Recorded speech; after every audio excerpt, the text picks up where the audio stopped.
चिड़िया और चींटी। एक बार की बात है, एक चिड़िया थी।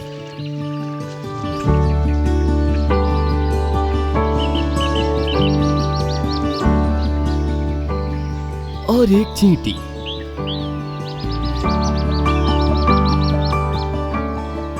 दोनों इकट्ठे एक पेड़ पर रहते थे। एक दिन बड़ी तेज बारिश हुई।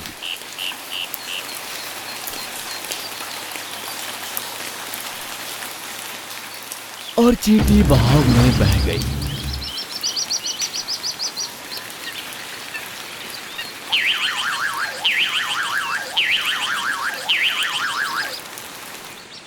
ये देख के चिड़िया ने पानी में कुछ पत्ते फेंके चींटी की मदद के लिए।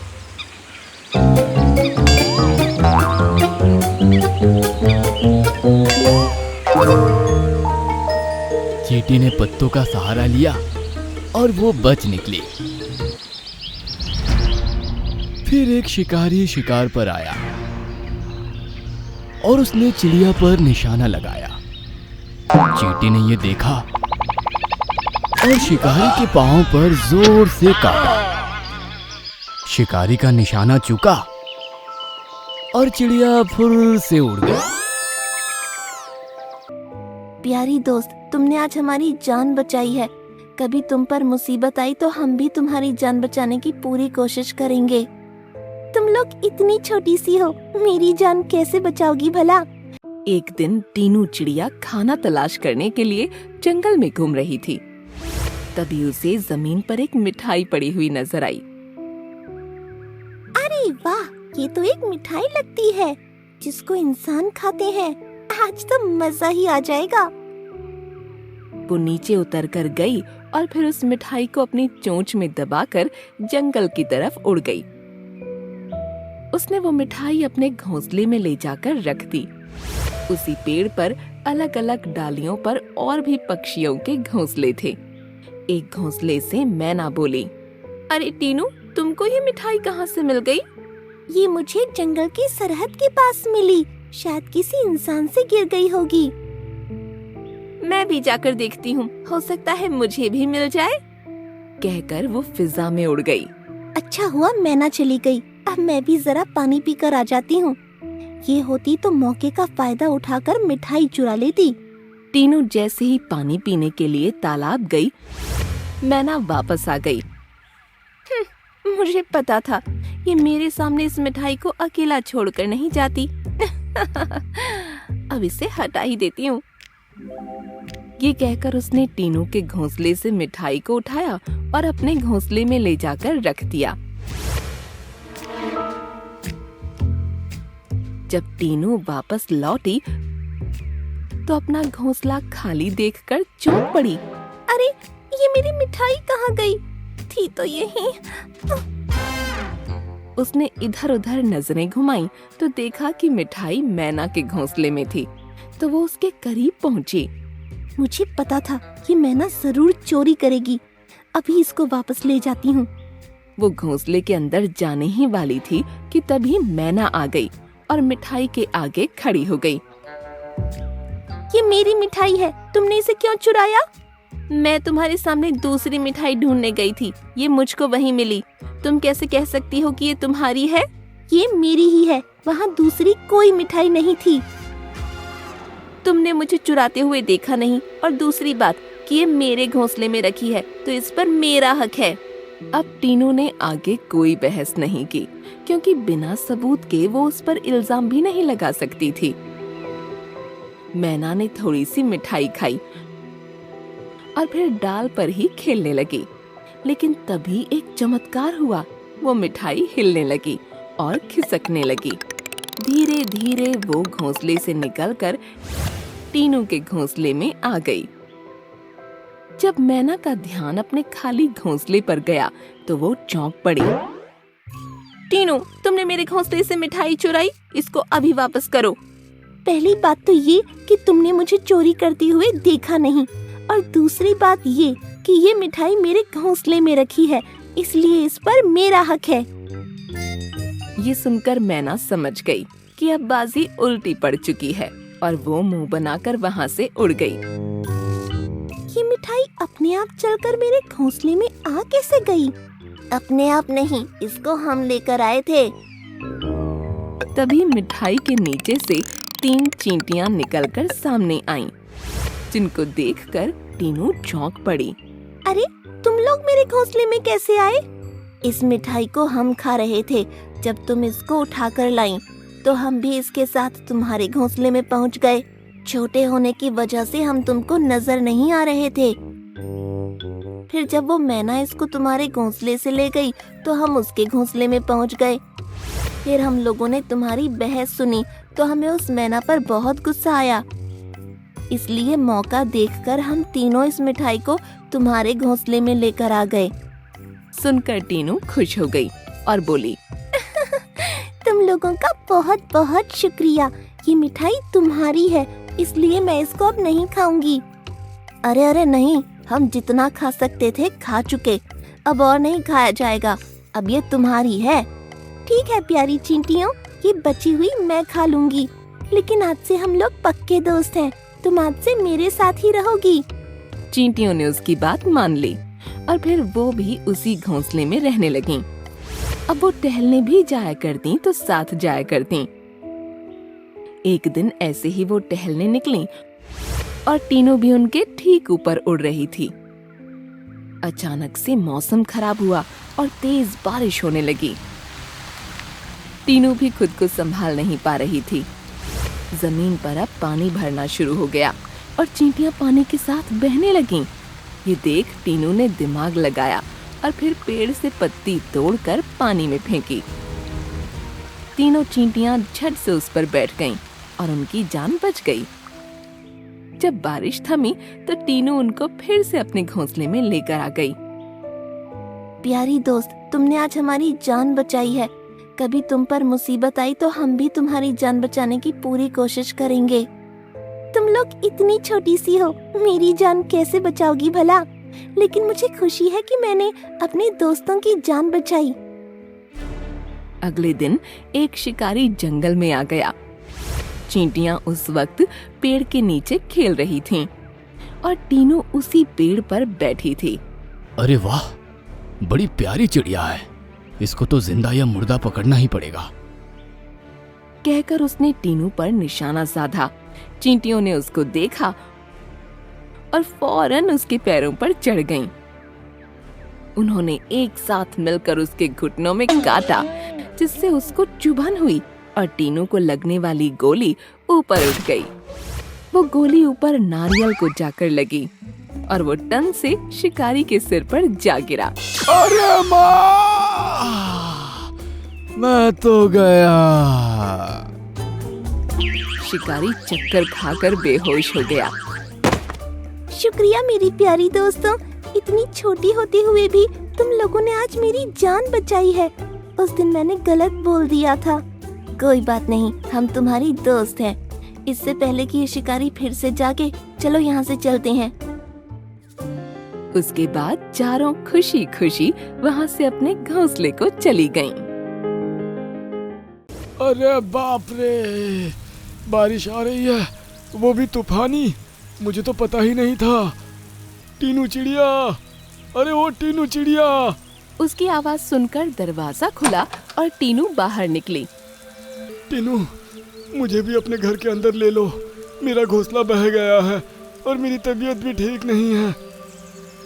ओह, तुम्हारे कौन से एहसान के बदले में तुम्हारी मदद कर दूं? बताओ। मैं मुसीबत में हूँ। ड्रीमलैंड जंगल में रॉकी नाम का एक कौवा रहता था, जिसकी जिंदगी जीने का तरीका बाकी पक्षियों से बहुत ही अलग था। बेवकूफ जानवर रोजाना घंटों मेहनत करके खाना ढूंढ पाते हैं, फिर खूब मशक्कत करके उनको घर लाते हैं, तब उनको खाना नसीब होता है। लेकिन मेरा हिसाब सबसे अलग है। उसने देखा कि टीनू चिड़िया एक सेब को पंजों में दबाए बड़ी मुश्किल से उसे अपने घोंसले तक लेकर आई है। अरे टीनू चिड़िया, आज तुम्हें आने में इतनी देर कैसे लग गई? मैं कब से तुम्हारी राह देख रहा था। तुम जरूर मेरा खाना चुराना चाहते होगे, इसलिए मेरी राह देख रहे थे। अरे वो बात नहीं है, अभी तुम्हारा छोटा भाई तुम्हारे घोंसले पर आया था, बहुत रो रहा था। क्या मेरा भाई रोते हुए आया था? तुमने पूछा नहीं उसके रोने की वजह क्या है? मैंने बहुत कोशिश की, तब उसने बताया कि तुम्हारी मम्मी के दोनों पंख कट चुके हैं और वो अभी अपनी आखिरी सांसें गिन रही हैं। क्या कहा तुमने? मेरी माँ आखिरी सांसें गिन रही है? ये सुनकर टीनू चिड़िया को एक झटका सा लगा। वो अपनी आंखों में आंसू लिए झटपट वहाँ से उड़ गई। इसे कहते हैं बिना मेहनत किए खाने का इंतजाम करना। ये कहकर वो खुश होता हुआ टीनू के घोंसले पर गया और उसमें रखा सेब बड़े मजे ले लेकर खाने लगा। वाह, मजा आ गया। अगर मेहनत करके खाता तो इतना मजा बिल्कुल नहीं आता। उसने आधा सेब मजे से खाया और फिर बाकी बचा जमीन पर फेंक दिया। खाना तो हो गया, अब थोड़ी देर मौज मस्ती कर ली जाए। ये कहकर वो पंख फैलाए फिजा में उड़ गया। इसी तरह अपनी चालबाजी से वो जंगल के हर जानवर को छलता था। इसी जंगल में एक मेहनती चींटी भी रहा करती थी और इस वक्त कौवा हंसी ठट्ठा करता हुआ एक डाल पर बैठा उसी चींटी को देख रहा था।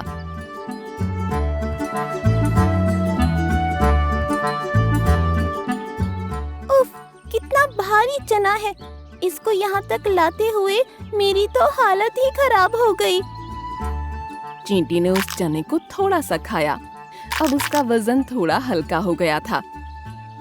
फिर उसने फिर से उस चने को उठाया और गुफा की तरफ चल दी। अरे अरे चिंटी बहन, क्या कर रही हो ये तुमने अपना पेट तो भर ही लिया है। अब तुम बचे हुए दाने को कहाँ ले जा रही हो? मैं रोजाना आधा खाना खाती हूँ और आधा बचाकर अपने घर में रखती हूँ, जो कि इस गुफा में है। क्या बेवकूफी है, भला आधा बचाकर रखने से फायदा ही क्या होता है? उसको उठाकर घर तक लाने में तुमको परेशानी नहीं होती? होती है, लेकिन अपने अच्छे कल के लिए हमें थोड़ी परेशानी तो उठानी ही पड़ती है। आगे चलकर ऐसी कोई परेशानी आन पड़े कि मैं खाना ढूंढने भी ना जा सकूं, तो फिर क्या खाऊंगी? बेकार की सोच है तुम्हारी। अपना तो एक ही वसूल है, मजे से खाओ और बाकी बचा फेंक दो। ये कहकर वो वहाँ से उड़ गया। इसी तरह कई महीने गुजर गए और बरसात का मौसम आया। एक ऐसा तेज तूफान आया कि बड़े बड़े पेड़ बर्बाद हो गए। केवल जो पेड़ मजबूत और मोटे थे वो ही जिंदा रह पाए। कौवा भी अपने घोंसले में आराम फरमा रहा था। आहा, क्या मस्त हवा चल रही है। काश ऐसे ही लेटा रहूं और कोई आकर मेरे मुंह में अंगूर के दाने डालता रहे। तभी एक झोंका ऐसा आया कि उसका घोंसला डाली से गिर गया और वो भी धड़ाम से जमीन पर आ गिरा। अरे बाप रे, बारिश आ रही है, वो भी तूफानी। मुझे तो पता ही नहीं था। उसने देखा कि उसका घोंसला बह गया और आसपास के पक्षियों के आशियाने भी खत्म हो रहे हैं। ये क्या हुआ? मैंने तो इस बारे में सोचा ही नहीं था। अब वो तेज बारिश में उड़ भी नहीं पा रहा था। हवा के झोंके उसे आगे बढ़ने नहीं दे रहे थे और वो पीछे की तरफ जा रहा था। अब तो मुझे किसी से मदद लेनी ही पड़ेगी। ये सोचकर वो टीनू चिड़िया के पास गया, जो कि अपने भाई के लकड़ी के घर में ठहरी थी। टीनू चिड़िया, अरे वो टीनू चिड़िया। उसकी आवाज सुनकर दरवाजा खुला और टीनू बाहर निकली। टीनू, मुझे भी अपने घर के अंदर ले लो। मेरा घोंसला बह गया है और मेरी तबीयत भी ठीक नहीं है। ओह, तुम्हारे कौन से एहसान के बदले में तुम्हारी मदद कर दूं? बताओ। मैं मुसीबत में हूँ। तुमने उस दिन मेरी मम्मी के पंख टूटने की झूठी खबर सुनाकर मुझे कितना परेशान किया था ना। मैं भूखे पेट उड़ चली थी। अब तुमको समझ आएगा कि भूखे पेट मुसीबतों का सामना करना और मेहनत करके खाना कितना मुश्किल होता है।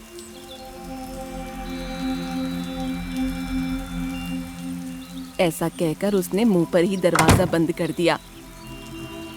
अब कौवे को अपनी गलती का एहसास हो रहा था। ना ही मेरे कर्म अच्छे थे और ना ही मेरा स्वभाव। तभी कोई मेरी मदद करना नहीं चाहता। ये सोचकर वो वहाँ से आगे बढ़ गया। उसने देखा कि वही चींटी अपनी गुफा के बाहर खड़ी है और उसके हाथ में एक पेड़ का पत्ता है।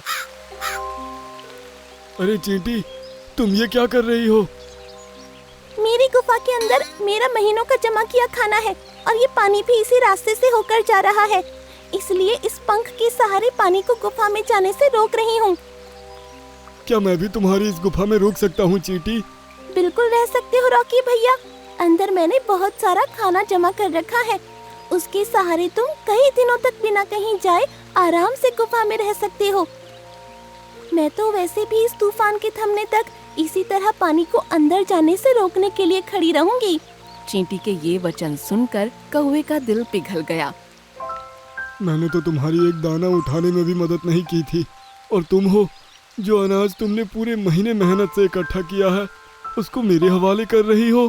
तो और क्या कर सकती हूँ कौवे भैया, ये इसलिए तो इकट्ठा किया था कि मुसीबत में काम आए, फिर चाहे मैं खाऊं या कोई और। तुम्हारी यह हिम्मत और दरिया दिली देखकर अब मुझ में भी मेहनत करने की भावना जाग चुकी है। अब देखो मैं क्या करता हूँ।